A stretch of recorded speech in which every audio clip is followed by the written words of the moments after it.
Hello friends, welcome to Telugu tech targets YouTube channel. Friends, Andhra Pradesh రాష్ట్రంలోనే నిరుద్యోగులకు అతిపెద్ద గుడ్ న్యూస్ అయితే వచ్చిందండి. త్వరలోనే రాష్ట్రంలో జాబ్ క్యాలెండర్ని విడుదల చేయనున్నారు. ఈ విషయాన్ని స్వయంగా ఆర్థిక శాఖ మంత్రి పయ్యావుల కేశవ్ గారు అసెంబ్లీ వేదికగా చెప్పడం అయితే జరిగింది. ఆ డీటెయిల్స్ అన్ని ఇప్పుడు మనం తెలుసుకున్నాం. ఫ్రెండ్స్, పూర్తి వివరాల్లోకి వెళ్ళే ముందుగా ఇంకా ఎవరైనా మా ఛానల్ని సబ్స్క్రైబ్ చేయకుండా చూస్తుంటే ఖచ్చితంగా సబ్స్క్రైబ్ చేసి ఆ వెంటనే వచ్చే బెల్ ఐకాన్ని యాక్టివేట్ చేయండి. అలాగే ఈ వీడియో కింద డిస్క్రిప్షన్లో మా Telegram group, WhatsApp group links అయితే ఇవ్వడం జరిగింది. ఆ లింక్పై క్లిక్ చేసి గ్రూప్లో కూడా జాయిన్ అవ్వండి. ప్రతిరోజు వచ్చే latest job updates, current affairs updates అన్నీ కూడా టెలిగ్రామ్ గ్రూప్, వాట్సాప్ గ్రూపుల్లో షేర్ చేయడం అయితే జరుగుతుంది. ఫ్రెండ్స్, ఇక ఈరోజు పత్రికాముఖంగా వచ్చినటువంటి అప్డేట్ చూసుకుంటే త్వరలోనే జాబ్ క్యాలెండర్, మండలి ప్రశ్నోత్తరాల్లో ఆర్థిక మంత్రి పయ్యావుల వెల్లడి అనేసి ముఖ్యమైన సమాచారం అయితే ఇక్కడ ఇవ్వడం అయితే జరిగిందనమాట. డీటెయిల్స్ చూసుకుంటే కనుక ఆంధ్రప్రదేశ్ రాష్ట్రంలోని నిరుద్యోగ యువతకు ఉద్యోగ అవకాశాలు కల్పించేందుకు తమ ప్రభుత్వం అత్యంత ప్రాధాన్యం ఇస్తుందని ఆర్థిక మంత్రి పయ్యావుల కేశవ్ అన్నారు.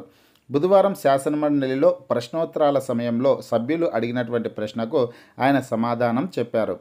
దాదాపు 16,000కు పైబడి టీచర్ పోస్టుల భర్తీకి సీఎం చంద్రబాబు తొలి సంతకం చేశారన్నారు. త్వరలోనే జాబ్ క్యాలెండర్ విడుదల చేస్తామన్నారు. జూన్ 2019 నాటికి దాదాపు 2,46,000 రెగ్యులర్ పోస్టులు ఖాళీలు ఉన్నాయని, ఈ ఖాళీ పోస్టుల్లో కొన్నింటిలో కాంట్రాక్ట్, అవుట్సోర్సింగ్ వ్యక్తులు పనిచేస్తున్నారని తెలిపారు.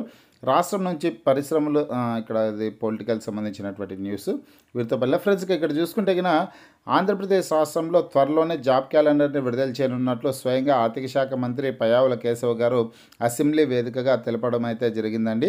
ఖచ్చితంగా గ్రూప్స్కి సంబంధించినటువంటి నోటిఫికేషన్స్ని ఎప్పుడు విడుదల చేస్తారో, అలాగే ఎస్ఐ కానిస్టేబుల్ ఉద్యోగాలకు సంబంధించినటువంటి కొత్త నోటిఫికేషన్స్ని ఎప్పుడు విడుదల చేస్తారు, ఎప్పటి నుంచి ఎప్పటి వరకు దరఖాస్తు చేసుకోవడానికి అవకాశం ఇస్తారు, అలాగే పరీక్షలు ఎప్పుడు ఉంటాయనే డీటెయిల్స్ని కూడా షెడ్యూల్తో కూడుకున్నటువంటి జాబ్ క్యాలెండర్ని విడుదల చేసే అవకాశాలు అయితే ఉన్నాయన్నమాట. త్వరలోనే జాబ్ క్యాలెండర్ని విడుదల చేయనున్నట్లు అసెంబ్లీలోనే చెప్పారు. కాబట్టి ఈ వార్త నిరుద్యోగ అభ్యర్థులకు ఒక మంచి శుభవార్తగా చెప్పుకోవచ్చు. అంతేకాకుండా ఏదైతే పోలీస్ కానిస్టేబుల్ ఉద్యోగాలకు సంబంధించి కోర్టులో ఏదైతే కేసు నడుస్తుందో దానికి సంబంధించి కూడా ప్రభుత్వం చొరవ చూపి త్వరలోనే పరిష్కార దిశగా వెళ్ళేదానికి అవకాశాలు కూడా కనిపిస్తున్నాయన్నమాట. అలాగే ఎస్ఐ కానిస్టేబుల్ సంబంధించినటువంటి కొత్త నోటిఫికేషన్స్ విడుదల చేసేదానికి కూడా రాష్ట్ర ప్రభుత్వం సుముఖంగా ఉన్నటువంటి సమాచారం కూడా ఉంది. ఫ్రెండ్స్, జాబ్స్కి సంబంధించి ఎటువంటి అప్డేట్ వచ్చినా నేను మీకు వీడియో ద్వారా తెలియజేస్తాను. మీకు ఈ వీడియో నచ్చినట్లయితే లైక్ చేయండి, షేర్ చేయండి.